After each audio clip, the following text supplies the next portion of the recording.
Welcome to Fix It Home Improvement, covering projects that every homeowner should know and great products for home and garden.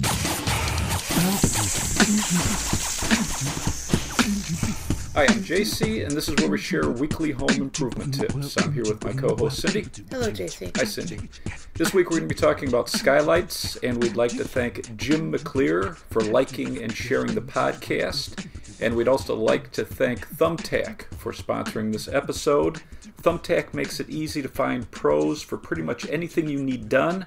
You can download their app or try it at thumbtack.com, and that's THUMBTACK. Open skylights were used in ancient Rome to illuminate and add drama to buildings, and the Pantheon has the world's largest unreinforced concrete dome, and its skylight is its main source of natural light. It has a diameter of 27 feet, and it's open to the outside, so rain and snow just comes right through it, which is pretty cool. And they built in drains on the floor, so it's all diverted into these drains. And they say that what's great about the design is in the summer, when it rains, it cools off the building. There are three main types of skylights: fixed, vented, and tubular. And the fixed skylights don't open, and they come in a variety of sizes and shapes. And this is going to give you a permanent source of daylight. With the vented skylights, they can either open manually. Permanent source of daylight. What does that mean? Well, when you have daylight. Well, like at nighttime, you don't have daylight. Right, so then you have moonlight. Ventilated skylights can open manually with remote control. They can close automatically. Some of these have rain sensors, so it starts to rain, they close. Okay, that's a good thing. So I spoke to Velux, which is one of... Otherwise, how do you open it? So if it's a manual ventilating skylight, it's generally operated with a rod that you connect to a fitting, and then as you turn that, it's going to open and close the skylight.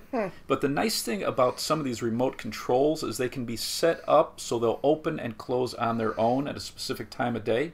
So that way if if it's generally really hot during the afternoons, it can automatically open. And then if it rains, if you have a rain sensor, then it'll shut by itself, or you can program it to shut.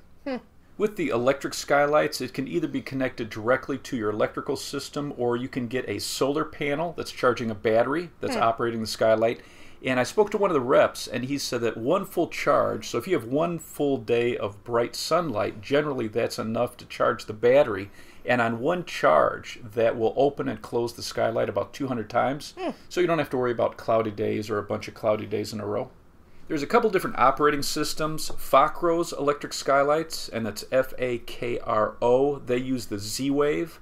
So if you have home automation that's using the Z-Wave... When did we talk about that? So home security systems. If you have one of those hubs that uses that radio frequency, you can control all your devices along with your skylight if it's automated. Ooh, fancy.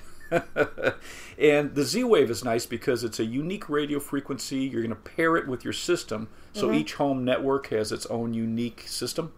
For the solar skylights, you can get up to a 30% tax credit on the cost and the installation, but these credits change from year to year, so I would ask before purchasing. One model actually may give you more tax benefit from another. Interesting. And those venting skylights are going to have screens for bugs and birds and That's a good thing. bats. And if you're in the U.S., I'm sure in the UK, they probably don't have a screen. And then the venting skylights, they can actually improve the air quality because it's creating a breeze through your house. As the hot air rises and goes up and out of the skylight, it draws in the cooler air from the lower level windows. Interesting. And that air movement also gives your skin a cooling effect.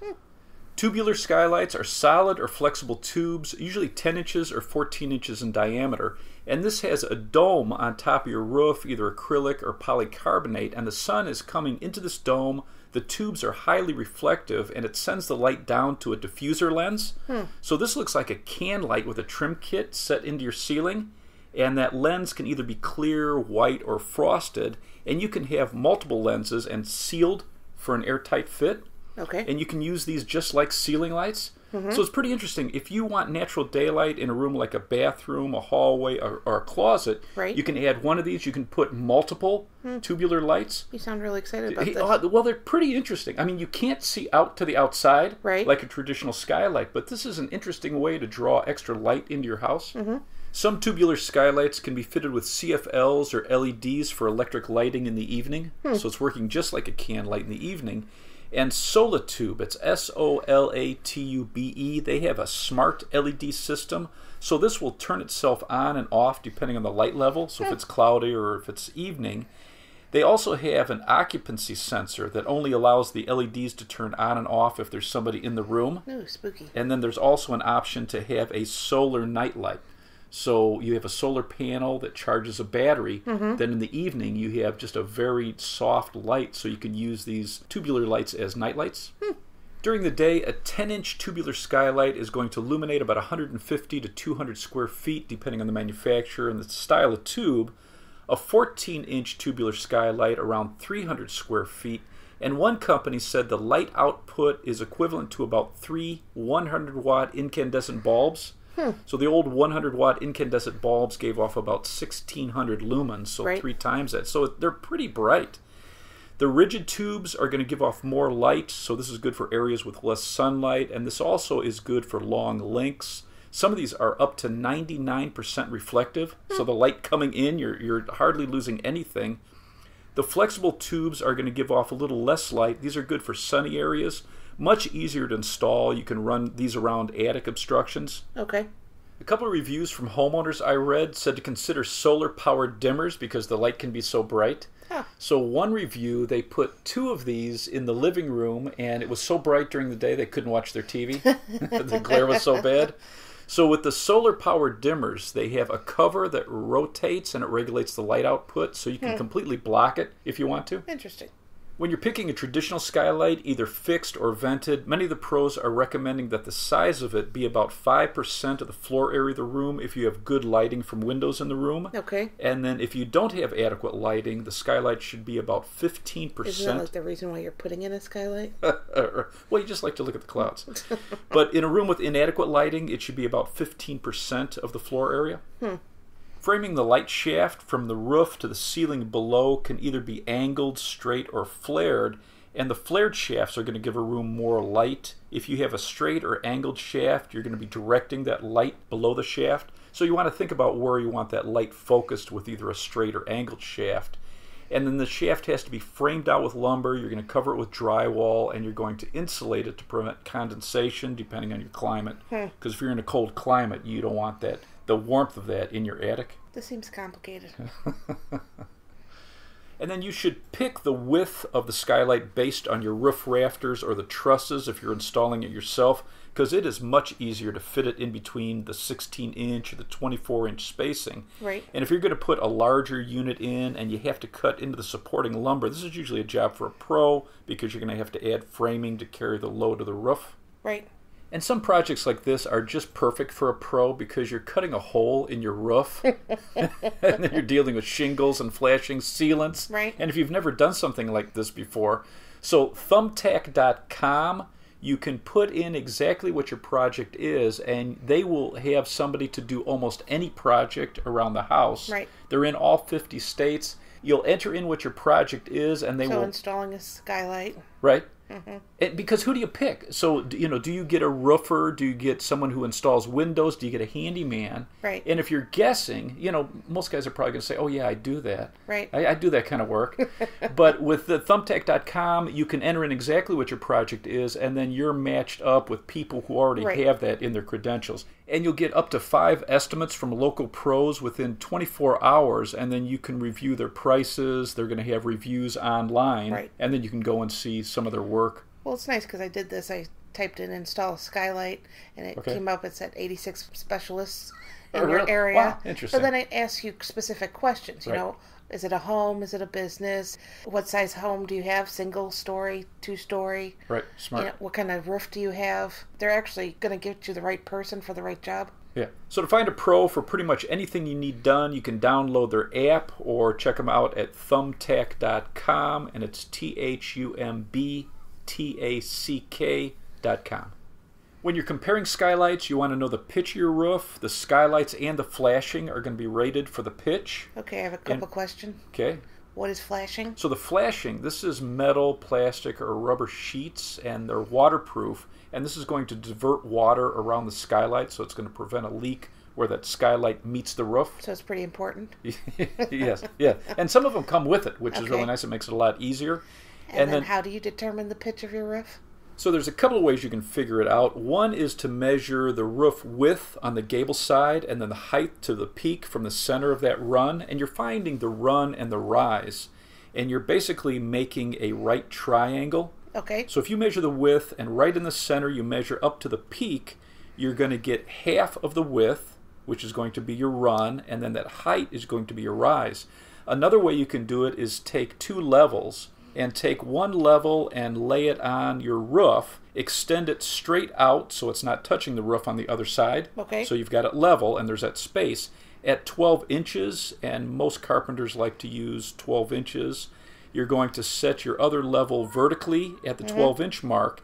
And so if you've got your run 12 inches, and let's say on the vertical, from the roof where the vertical one touches to the bottom of your first level, you have 4 inches, now you know your run and rise. And if you look that up online, it's going to make more sense. But once you have those two numbers, you're going to put your rise over your run. You're going to do the math, so you're going to do your division, get that amount. Then you're going to take that and plug it into a scientific calculator because you're going to need to use trigonometry to find the angle. And they have online calculators where you can take the rise and the run, plug it in, and then you'll know the angle. You then want to plan the placement inside the house where you want this to end up, and the placement on your roof. You want to position your skylight at least 3 feet from roof valleys, hips, and other roof obstructions. Asphalt shingles are going to be the easiest to work with. Wood, metal, flat tile, and slate's going to be a little more challenging. And then corrugated or barrel style is the most difficult, and that's usually best for the pros. A couple of terms you're going to see with skylights are curb mount, so C-U-R-B, or deck mounted. So a curb is this raised wood frame that you build before you put your skylight in, and then you're going to install the curb first. You're going to waterproof it, and most codes want about a 4-inch curb on a pitched roof, about 9 inches on a flat roof, but check with your local inspector. Wow. But you have to build this frame first, and then you're putting your skylight on top of this, so it's a special type of skylight. A deck-mounted skylight comes with a built-in curb, and it's attached directly to the roof. And then self-flash skylights, this is deck-mounted with all the flashing attached, and that's the easiest to install. In the U.S., a north-facing skylight is going to give you the most even lighting throughout the day. You're going to get the coolest color, too, in that blue range. This is good for warm climates. A south-facing skylight is going to be the brightest, and you need to think about glare and where that light's going to be falling. And you're also going to get the most heat gain during the day. This is good for some cold climates in the winter, and then think about using shades in the summer. If it's facing the east, you're going to get intense morning light and then very even lighting throughout the rest of the day. If it's facing west, you're going to get diffused light in the morning throughout the day, and then it's going to end up very bright at the end of the day, and you need to think about where that light's going to be falling. In standard skylights, the most common material is glass. It's going to be more durable than plastics, and you don't have to worry about discoloring. And look at the specifications when you're shopping. You're going to see laminated, UV protection, low E, and U factor. The glass is either going to be tempered or laminated. Tempered is going to be the most impact resistant, and tempered glass, when it breaks, it shatters into small chunks, so it's less likely to cut somebody. And with the laminated glass, there's vinyl attached to the glass, so it holds the pieces together if it breaks, and it's just like a car windshield. Oh, interesting. Laminated glass also blocks some UV. So most glass is blocking the UVB rays, which produce vitamin D in our skin, but it's allowing UVA rays to pass through, which increases skin damage. That's bad. So the University of St. Louis did a study of U.S. drivers who spend a lot of time in the car and found a significant difference of skin cancer and tumors on the left side of their bodies from the sunlight passing through the glass. The low E coatings are going to reduce the amount of UV and infrared light that passes through the glass, and you're not going to limit the visible light. You can get passive low E, so this is going to maximize the heat gain into your house, so if you're in a cold region. And then solar low E is going to limit the heat gain in hot climates. So you want to match the skylight and the low E to your climate. Right. The U factor is the rate of heat loss. So the U factor they recommend for skylights is less than or equal to 0.50. And the solar heat gain coefficient for skylights, they recommend 0.40 or less. And air leakage should be equal to or less than 0.30. But depending on your home and the location, you actually might want more heat gain. Really? Like if you're in a cold climate, you might want more coming into your house so you're using less energy. Another tool you can use is just the Energy Star certification for your location. And they're going to rate the glass and the skylight for north central, northern, south central, or southern locations. For better insulated windows, they can be filled with argon or krypton to reduce heat loss. And some companies have snow load glass to stand up to heavy snow loads. And then, yeah, that's kind of scary. Yeah, it's on top of your roof, just sitting up there. So if you're in an area also with high winds or hurricanes, impact glass may be required in your neighborhood. And if you're in the Miami-Dade County, you need high-velocity impact glass. So you should check with the manufacturers to make sure it passes the code. You can get blinds for the skylights, and the factory installed and run on solar panels and a remote control were some of the highest rated that I saw. Light filtering is going to allow more light in. You can get blockout blinds, which will block up to 98% of the light. Then what's the point of a skylight?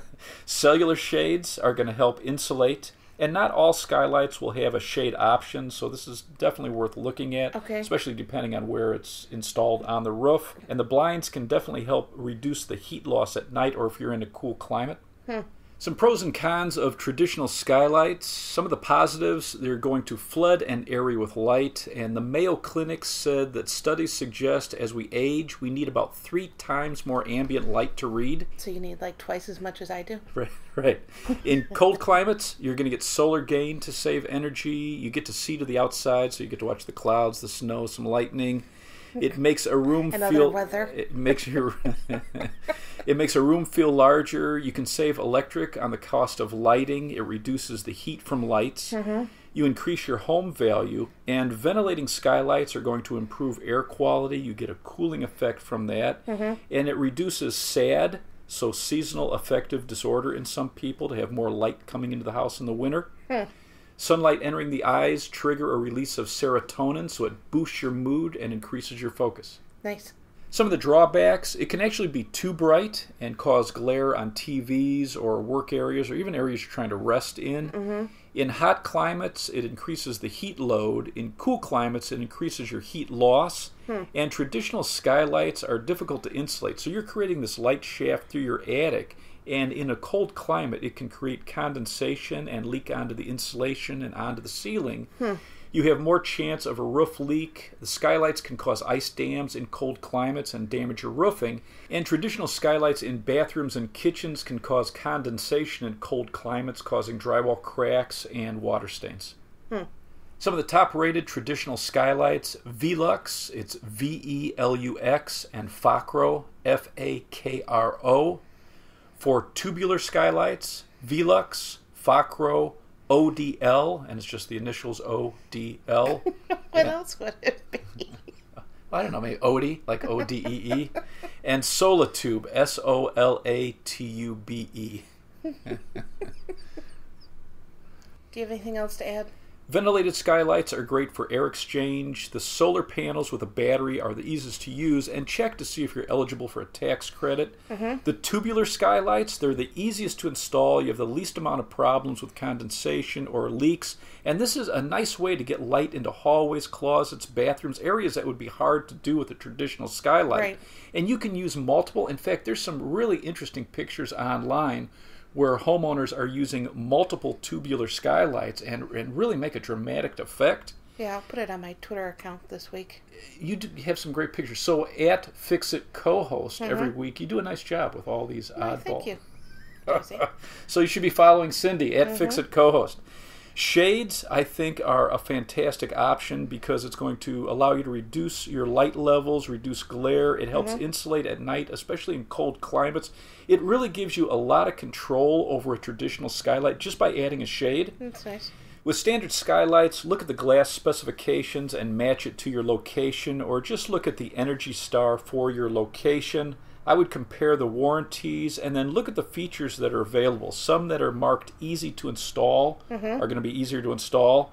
A lot of the ones with built-in flashing are going to be much easier, and some have channels to drain any condensation or moisture off to the roof rather than dripping down into the house. Nice. Let's wrap this up. You can subscribe to our podcast on Apple Podcasts, Stitcher, the Spotify mobile app, the Google Play Music app, iHeartRadio, and CastBox. If you enjoyed it, please leave us a review. You can check out our home improvement videos on our YouTube channel, Fix It Home Improvement. And you can subscribe to that as well. You can download our books, Home Improvement Solutions, What Every Homeowner Should Know, on Amazon. If you enjoyed it, please leave us a 5-star rating and review. You can email us at fixitpodcast@gmail.com. You can follow us on Twitter at FixItPodcast and at FixItCohost. Thank you for listening. Talk to you next week.